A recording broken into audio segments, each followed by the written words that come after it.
Entonces ya hemos dicho, un diodo real es el semiconductor, es la unión de un material tipo P con un material tipo N. Al lado P lo llamamos el ánodo, al lado N lo llamamos el cátodo.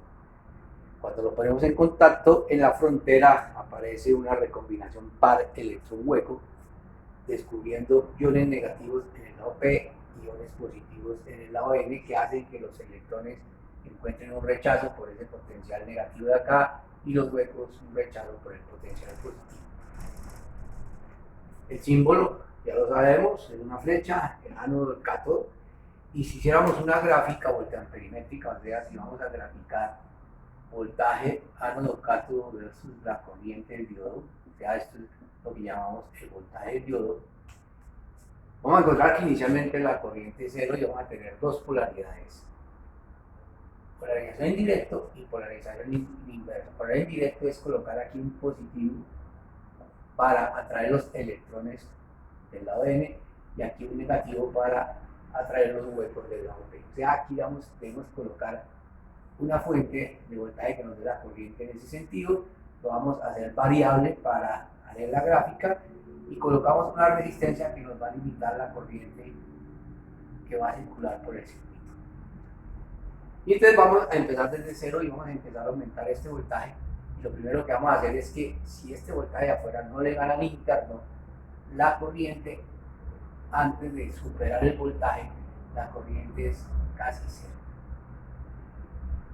Una vez lo supere, la de afuera supera la interna, inmediatamente la corriente empieza a crecer, o sea, acá este dispositivo casi no coloca resistencia en esta zona, o sea, la corriente crece indefinitivamente y si no hubiera esta resistencia, pues íbamos a quemar el diodo.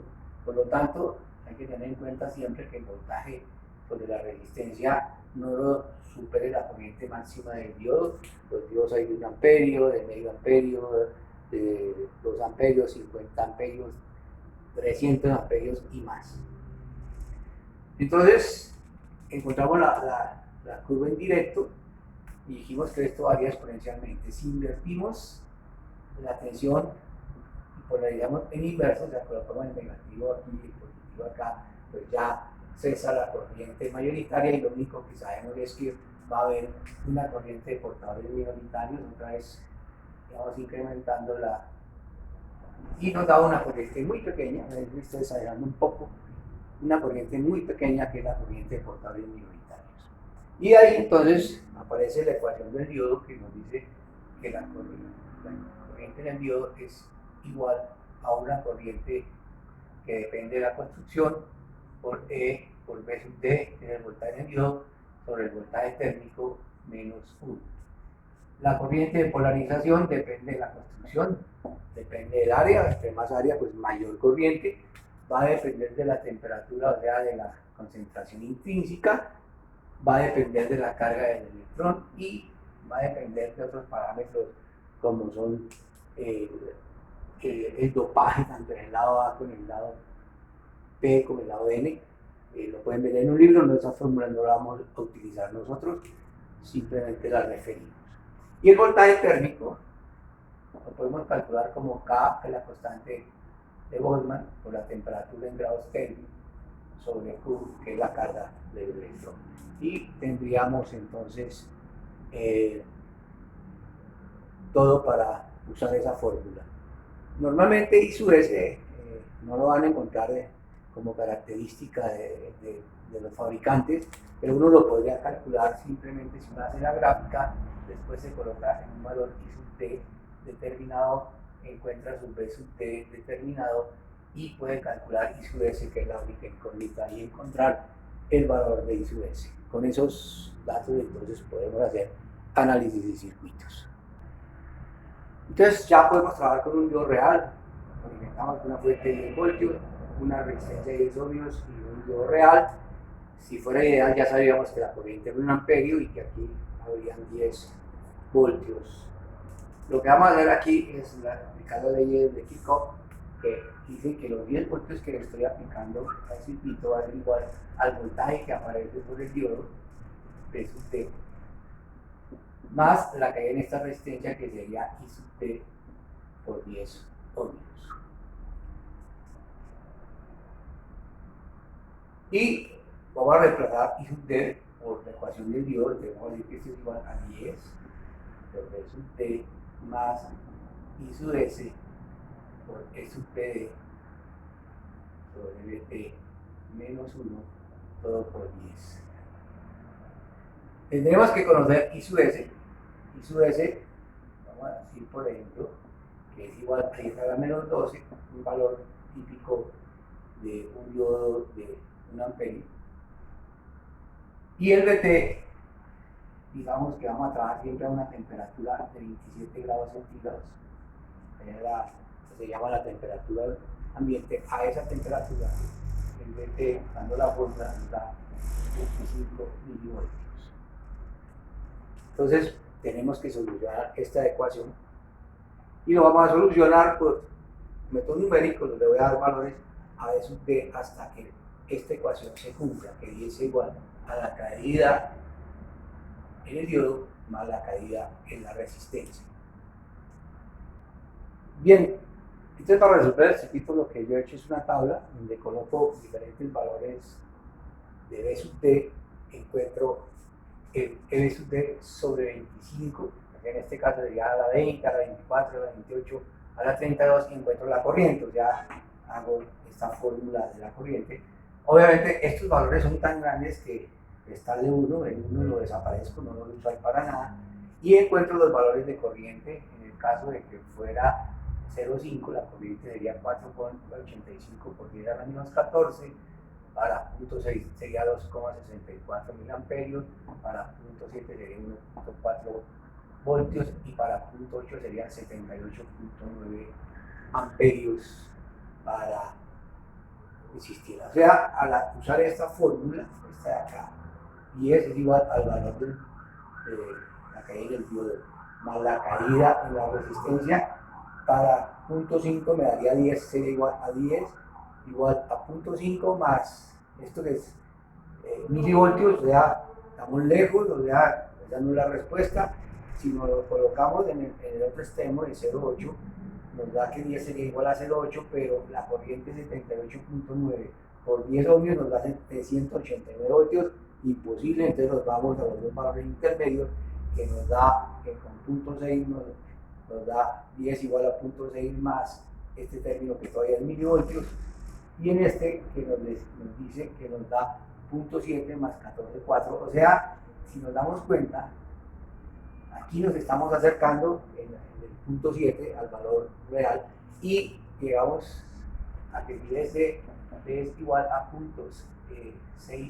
0.689, vamos a tener que 10 va a ser igual a 0.689 más 9.32 y nos da que el valor real del voltaje es 0.689.